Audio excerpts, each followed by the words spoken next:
back in those days when I was announcing you in the Atlantic Series, that you'd be having this and be at the absolute top tier of North American sports car racing as a very successful team owner and, of course, winning the Indy 500. Yeah, so, I mean, listen, as a kid growing up in Columbus, Ohio, a little bit east of Indy, it was always my dream to be at the Indy 500. And to actually visualize being there is one thing, which we accomplished in 2017, but to actually win it like we did in 21. The Indy 500 win has changed our life in so many ways. I've found that it's the gift that keeps on giving. It never stops. It legitimizes us, brought a lot of notoriety to our team, and it's exactly what I worked for my entire life. Mike Shank's not a billionaire businessman that came in and started a racing team. He started brick by brick. A lot of people, you know, didn't have faith. A lot of people didn't believe it.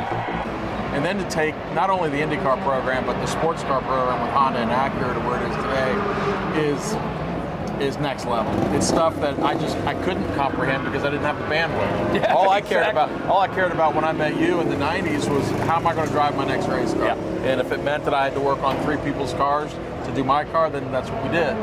As it evolved and I finally admitted that my talent was mid-level at best, or slightly above maybe on my best day, and I saw some other true talents, in my mind I had to make a decision. I'm either going to go work for something interesting or whatever, and I love cars, so it was going to be cars, or I'm going to get out of this and we're going to go for it on the team side, and that's kind of what we did. We've been here for 9 years now, and in the Daytona prototype category, Rolex, and we've had a really good run. We came from open wheel racing. We kind of made our mark in Daytona prototype racing, won the 24-hour race last year, finished third this year. It's been a great class for us, and we plan on being here for years to come. Well, some similarities with me because I did a little driving, never at even your level in the Atlantics, but I quickly realized that I was okay, but I wasn't great. And if I wanted a career in motorsports, you had to work on something, and you did that. What was the genesis going way back? What got you into racing? What was back in the late 70s, early 80s, my dad worked for a company called Western Electric, which is Lucid, now AT&T, but a group of those guys for fun worked on an SCCA car at night. And as a kid, I loved cars so much I could listen to a car going down my grandmother's street and I could tell what it was. It was a V8 Chevy, it was a six-cylinder Dodge, or whatever it was. It just always was cars. So the minute I got old enough to understand what's going on, I started begging my dad to take me with him. And of course, I don't think he really liked it at first because this was his time away. And they drank beer and they worked on cars. Exactly. And but eventually, I think I turned 16 and I could drive myself to the garage where we helped. And it evolved from there. Then I tried to figure out a way I could start driving race cars because my dad made $45,000 a year until he died, so it wasn't going to happen through that. So we had to get creative on ways we raise money. Well, and you look back on that now, and that time, and I'm sure your dad did too, looks back on it and goes, that time together, father and son, that's pretty special stuff. And look where it launched you into as well. Yeah, I sure miss out that I miss the fact that he missed out on some stuff that we've been able to do. It's really hard. My mom's still with us. My mom got to see everything we've been through. She got to go to Le Mans. My wife, who's been with me, a very long time.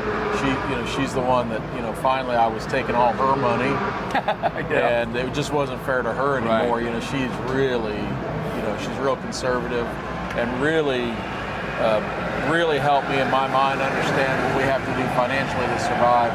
So all those things kind of added up to a decision to really focus on the preparation, engineering, development, and I soon realized that you need to get a relationship with a manufacturer as soon as possible, and that's what we worked toward for many years.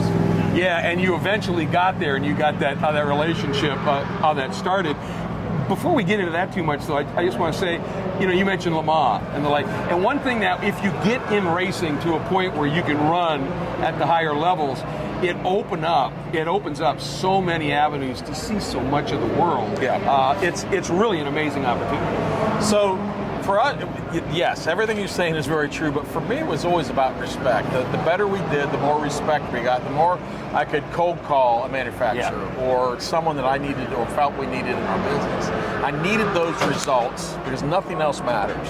I mean, we can make sure our stuff looks good, which we do. When you get a first impression of us, it's good. But unless we perform and bring results, nobody wants to hear from you. So once I focused on results and we started getting some in various formula around the, around the U.S., that opened doors. First, really, it started with Toyota when you and I were at Toyota Atlantic and went to Lexus, first to Grand Am. And then I did 8 years with Ford, and we won our first Rolex 24 with Ford. And since then, I've been with Honda Acura. And we've won 2 championships, working on a 3rd this weekend in 4 years, and the Indy 500 with Honda. So we recognize it's very important, but we want to return value to them. And that's the tricky part. It's so tough at the higher levels here. Well, and one of the ways you earn respect, there's results and all that, but the other way is to run a professional program. And I've said for years, professional at its core has nothing to do with money. It's an attitude, it's an approach. Yeah. And even back in the Atlantic days, I saw that right away with your operation. You guys didn't have money, but man, you ran a tight-knit ship, and it was clear. When you hit that first level where you got the connection with the manufacturer, how big of a step was it in terms of what your team could do? Well, it not only recognizes us, hey, you guys, Ford, say, for instance, when we had gone away from Toyota and Ford picked us up, it legitimizes us in the eyes of everybody, the other manufacturers, the competitors, the drivers, and just takes us up another level. I can control this table being clean, right? I can do that. I can make sure everything looks good.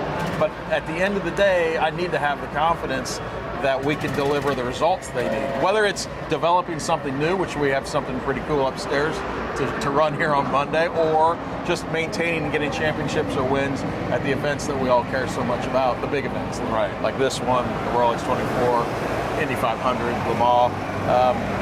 We have to be able to deliver on that. But the better we did, the more talent in every level we attracted. Now people see we're legit. That helped me. Now I can hire this guy, and I can hire this lady, and I can, we start moving our program. It just feeds off of it. Yeah. And when you plateau, like this year in IndyCar, we kind of had a very plateau-y year, not great. And I'm like, we got to pop out of that, right? So what are the ways we're going to do that? But so we still we battle the same problems I battled in 2004. I battle them today. Respect, wins, championships. We have to have those key ingredients. It seems simple, and everyone would say that, but the execution is brutal. There's a 4-time win on the line for Helio Castroneves. Look at the crowd. They know history's on the line. Welcome to the 4-time club, Helio Castroneves. That is awesome. Spider-Man is back at the Speedway. Wow, look at that. Holding up all 4, Helio Castroneves goes into history. With authority, Paul. He did it with authority. He choked off the bottom lane on the last lap of the last corner to take the air away from Palou and claim his 4th victory. And he did it in the boldest way possible, Lee, going outside in turn 1. Outside turn 1 on old tires. Fantastic.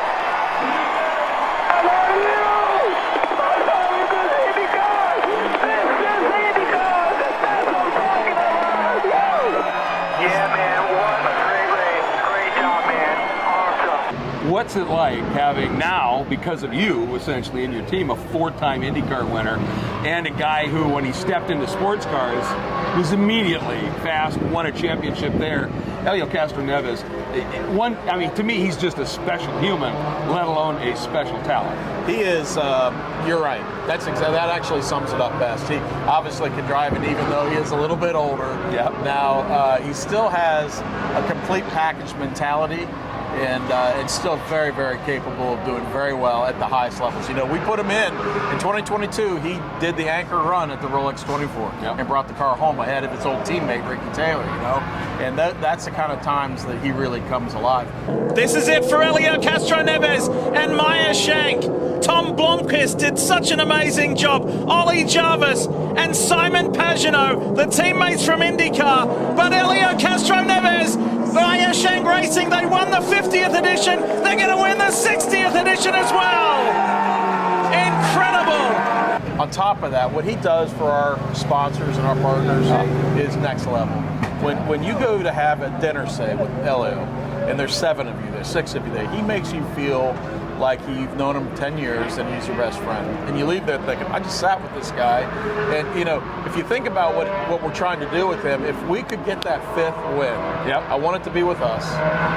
If we could get that, not only would it change his life, it would change our lives forever. Absolutely. It already has changed, right? But that 5th win is otherworldly, right? That's never been done. So obviously we're focusing on that a lot. Let's focus now in the future. You talked about what's upstairs here.